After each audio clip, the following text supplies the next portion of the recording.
Third point, God can speak through other people. Someone say other people. One more time. God can speak through other people.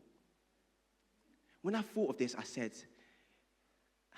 this example came to me. I love using my children as an example because they're not in the room, so I can use them.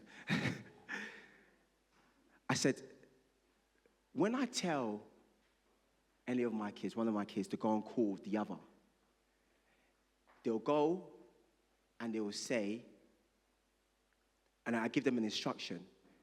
They'll go and say, this is the instruction. Daddy said that you should do this and this and this. Now, what you realize here is that me as the father, I have given the instruction to my child who's passed it on to another one of my children.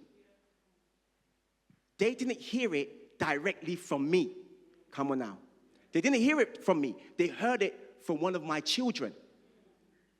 So that message was relayed to them through another individual, though it was my message.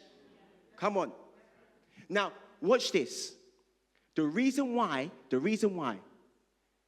my child who received it, the message, the one who delivered and the one who received, the reason why they didn't question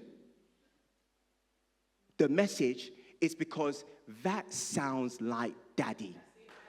Come on now. That sounds like, what you just said, that sounds like daddy. That's right, I'm going to do it. But if it was off, they would have said, I don't know. I might have to check that out. So what would they go and do? They will bypass, come on, church. They will bypass the one who gave the message and say, I want you to give it to me directly. Come on. A direct message. This is where the church is missing it. This is where the church is missing it. You're taking everything from the messenger, but you're not double checking from the one who gave the message. Come on. Now you're wondering why you're confused. Now you're wondering why you have church hurt. Because you haven't followed the right order. If it's off, check it out. Don't play around with it. Check it out. Watch this. In 1 Thessalonians 5:20-21. Watch this scripture here. Do not scorn or reject gifts of prophecy or prophecies, spoken revelation, words of instruction or exhortation or warning. Watch it. But test all things carefully so you can recognize what is good. Someone say, what is good? Hold firmly to that which is good. It tells you, test it.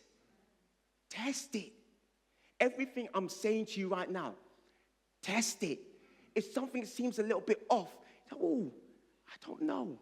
I'm not going to be offended. Why should I be offended? At the end of the day, I'm a human being. So I'm prone to make mistakes, right? I can get it wrong.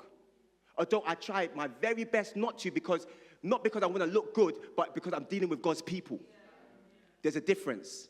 I don't care about looking good. It's because I'm dealing with God's people, and I need to handle everything with care. So if I'm doing something, I need to make sure I'm doing it right. So if I have an opinion about something, and it's my opinion, I keep it with my wife, and I say, hey, this is what I think about this. I don't come here and bring it to the pulpit and make it a doctrine. Come on. I don't. Why? Because I'm dealing with God's people. I need to be very careful. Very careful.